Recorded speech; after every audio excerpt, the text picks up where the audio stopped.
Welcome back to my YouTube channel M Rahman maths academy मरমৰ ছাত্ৰ ছাত্ৰীসকল আজি আমি দশম শ্ৰেণীৰ সাধাৰণ গণিতৰ বৃত্ত চেপ্টাৰ নম্বৰ 10 হেতু আৰম্ভ কৰিম আৰু এটো প্ৰথমটো ক্লাস তো এইটো ক্লাস আসলতে মিস কৰিলে বৃত্ত চেপ্টাৰটোৱে তোমালোকে বহুত কিবা কিবি নজনাকে থাকি যাবা তো আশা কৰিম ক্লাসটো একেবাৰে প্ৰথমৰ পৰা শেষলৈকে তো সকলোৱে ভালদৰে চাবা কাৰণ বৃত্ত এটা গণিতৰ খুব ইম্পৰ্টেন্ট এটা পাৰ্ট ঠিক আছে তো আহা আমি ফাৰ্স্টত বৃত্ত কাক কয় তাৰ পৰা আৰম্ভ কৰিম ঠিক আছে তো বৃত্ত কাক কয় চাবা আমি জানো এনেকুৱা ঘূৰণীয়া বস্তু কি বুলি কয় বৃত্ত কয় হয় না নাই এনেকুৱা ঘূৰণীয়া বস্তু কি বুলি কয় বৃত্ত বুলি কয় এতিয়া মাজত কিবা এটা থাকে এক মই উ দিলো এটোক আমি কি বুলি কম কেন্দ্ৰ হয় না নাই তো আমি কি লিখিম এখন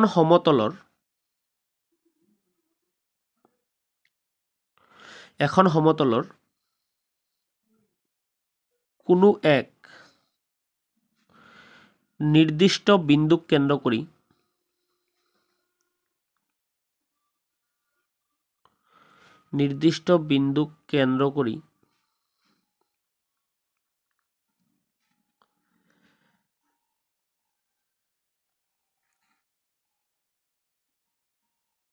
বিন্দুটোৰ চাৰিওফালে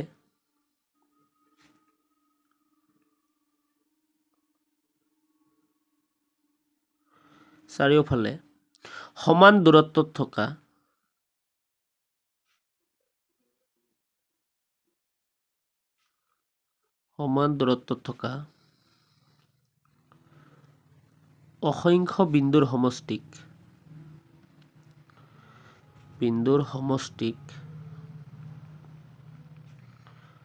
বৃত্ত বোলে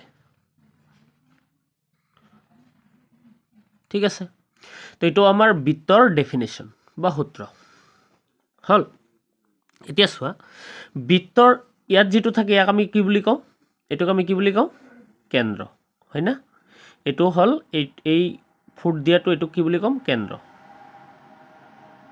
ওকে এই যে যেটো বাউন্ডাৰি দেখা পাইছা বাউন্ডাৰিটোক আমি কি বুলি কম পৰিধি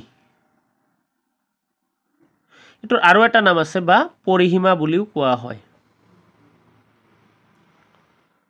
পৰিধি বা পৰিসীমা ওকে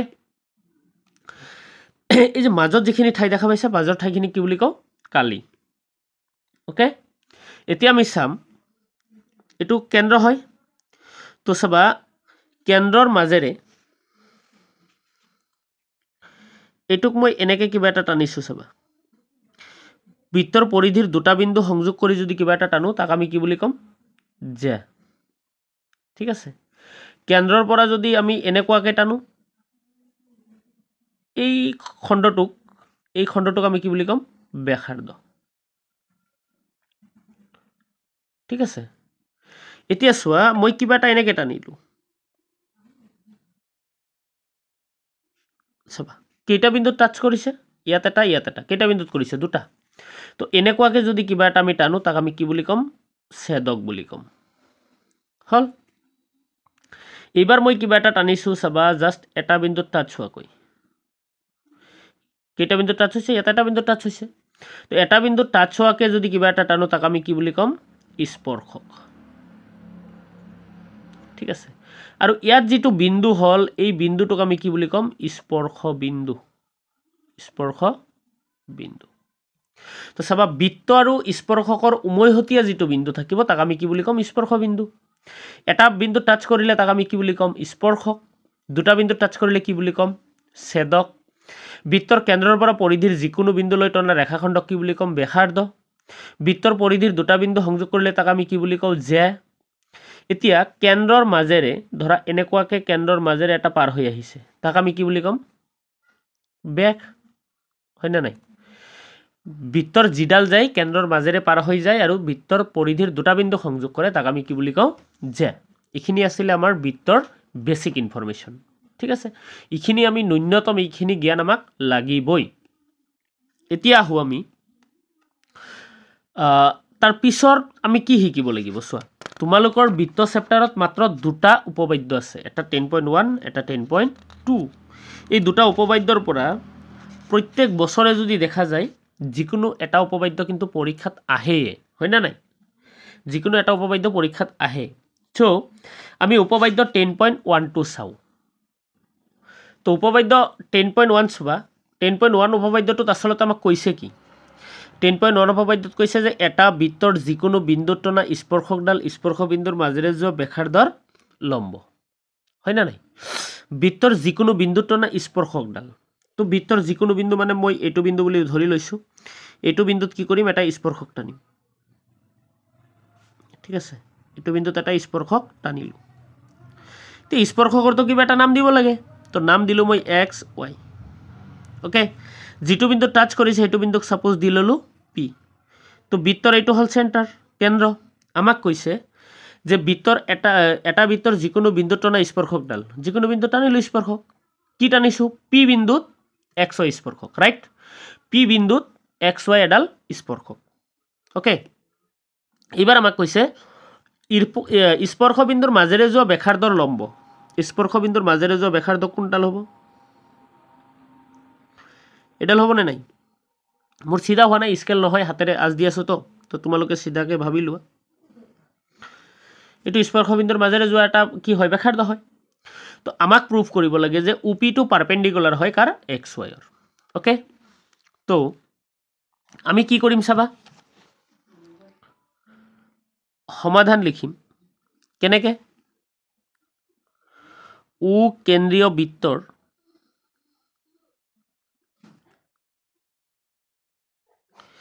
p বিন্দুত xy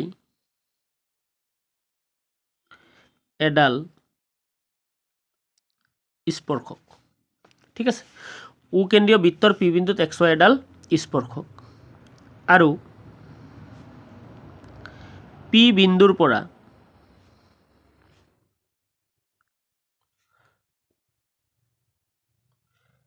কেন্দ্ৰৰ মাজেৰে যোৱা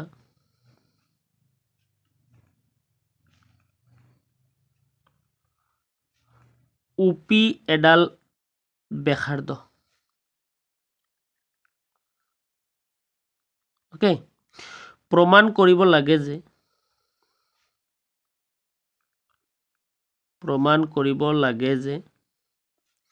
কি প্ৰমাণ কৰিব লাগে আমাক প্ৰমাণ কৰিব লাগে OP পাৰপেন্ডিকুলাৰ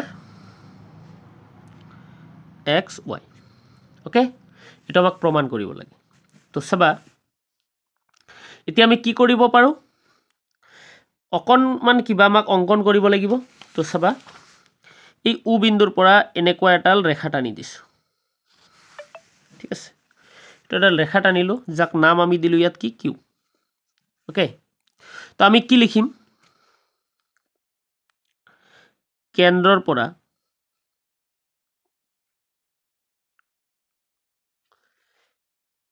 xy ৰ কোনো বিন্দু কিউ লৈ ও কিউ টনা হল ঠিক আছে এতিয়া এটা বস্তু চোৱা পি বিন্দুটো কিন্তু বৃত্তৰ ওপৰত আছে মানে বৃত্তৰ যেটো বাউন্ডাৰী তাৰ ওপৰত আছে তো হেতু ওপৰত থাকিলে তো ওপৰত থকা বুলি কয় হয় না নাই আৰু কিউ বিন্দুটো বৃত্তৰ বাহিৰত আছে সো আমি কি লিখিব পাৰো পি বিন্দুটো বৃত্তৰ ওপৰত আৰু কিউ বিন্দুটো বৃত্তৰ বাহিৰত আছে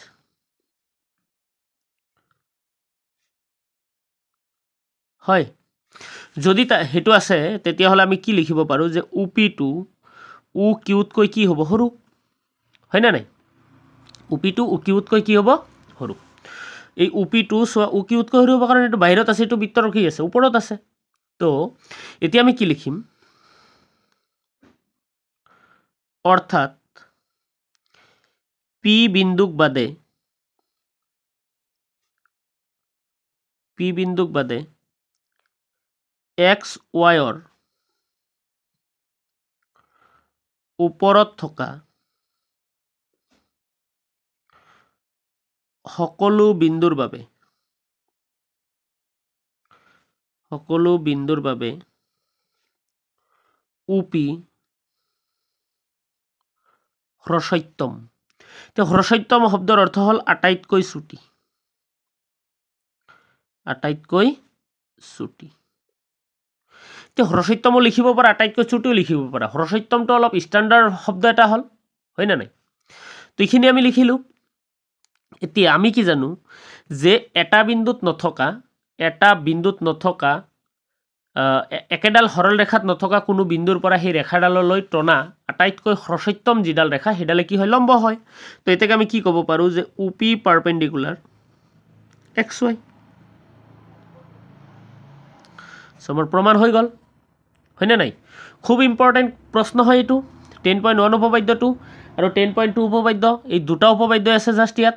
দুটা উপপাদ্য যদি ভালকৈ চাব পাৰা, তোমালোকে ধৰি ল'ব পাৰা দুটাৰ পৰা যিকোনো এটা উপপাদ্য কিন্তু পৰীক্ষাত আহিব পাৰে 4 নম্বৰৰ কাৰণে, ঠিক আছে? তো সেইবাবে তোমালোকে অলপ ভালকৈ চাবা। এতিয়া আমি এক্সাৰচাইজ 10.1 আৰম্ভ কৰিম, ঠিক আছে?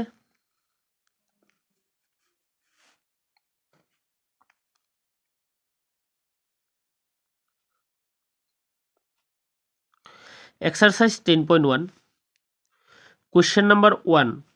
মই কেৱল এনসাৰ লিখি যাম আৰু কুৱেশ্যনবোৰ দেখুৱাই যাম, হ'ব? তো তোমালোকে চোৱা কুৱেশ্যন নম্বৰ 1ত আমাক কি দিছে? 10.1 কুৱেশ্যন নম্বৰ 1ত দিছে এটা বৃত্তৰ কিমানবোৰ স্পৰ্শক থাকিব পাৰে।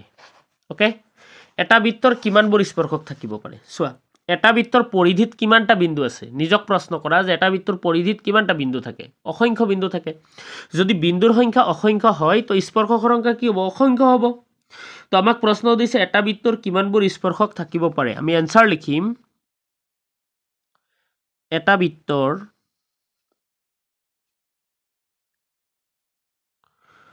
অসীম সংখ্যক স্পৰ্শক থাকিব পাৰে।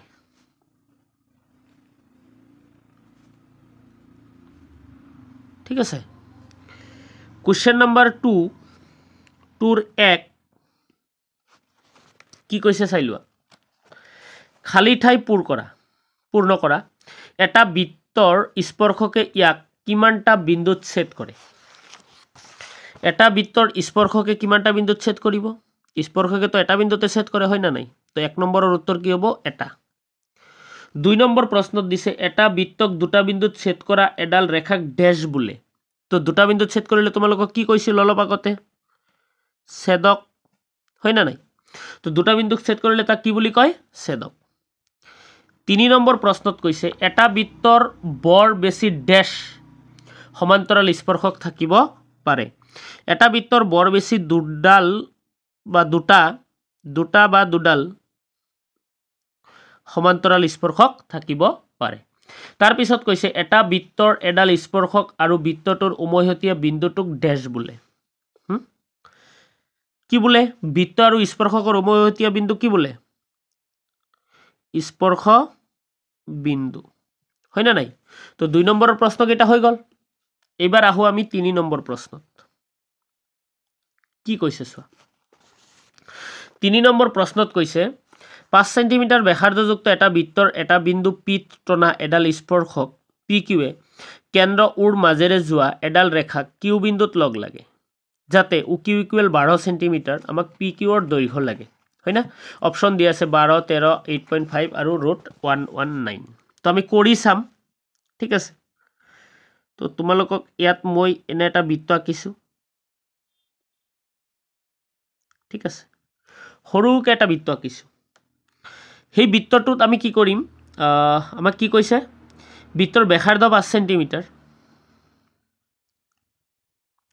তো 5 সেন্টিমিটাৰ ব্যাসাৰ্ধ দিলোঁ।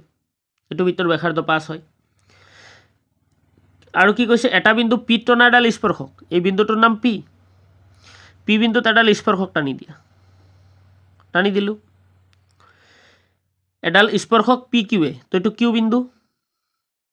কেন্দ্ৰ ওৰ মাজেৰে যোৱা এডাল ৰেখা কিউ বিন্দুত লগ লাগে, এইটো এনেকে, হয় না নাই? তো OQ = কি কৈছে? 12 সেন্টিমিটাৰ। বৃত্তৰ ব্যাসাৰ্ধ 5 সেন্টিমিটাৰ। আমাক লাগে PQৰ দৈৰ্ঘ্য কিমান?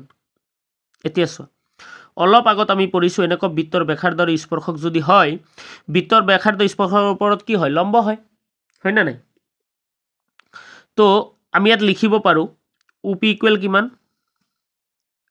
5 সেন্টিমিটাৰ OQ ইকুৱেল কিমান 12 সেন্টিমিটাৰ আৰু PQৰ মান আমাক লাগে হয় না নাই তো বাই PT পাইথাগোৰাছৰ উপপাদ্য মতে আমি কি লিখিব পাৰিম এটো যদি সমকোণ হয় কৰ্ণ কি হ'ব OQ square equal OP square plus PQ square OQৰ মান কিমান আছে 12 হা OPৰ মান নাই না আছে 5 PQৰ মান 12 স্কয়াৰ কৰিলে কি হ'ব 144 5 স্কয়াৰ কৰিলে 25 আৰু PQ স্কয়াৰ মই ইয়াতে কৰিছো হৰুকে হা 144 minus 25 সমান সমান PQ স্কয়াৰ তো বিয়োগ কৰিলে কি হ'ব 14 ৰ পৰা 5 গলে 9 13 ৰ পৰা 2 গলে 11 PQ স্কয়াৰ তো PQ ইকুৱেল কি হ'ব স্কয়াৰ উঠি আহিলে √ওভাৰ হ'ব 119 হয় না নাই ইমান সেন্টিমিটাৰ এই কোৱেশ্চনটো তোমালোকে কেৱল মাল্টিপল চয়েসৰ কাৰণে নহয় এনো 2 মাৰ্কৰ কোৱেশ্চন এটা হৰু এটা কোৱেশ্চনৰ কাৰণে সাইট হ'ব পাৰা খুব দৰকাৰ হ'ব ঠিক আছে তো ইয়াৰ পিছত আমি উপপাদ্য 10.2 তাৰ পিছত আৰু বাকি যিখিনি আমাক অংক আছে এই যে উপপাদ্য 10.2 আছে চোৱা এটা বহিবিন্দুৰ পৰা বৃত্তলৈ টনা স্পৰ্শকবোৰৰ দৈৰ্ঘ্য সমান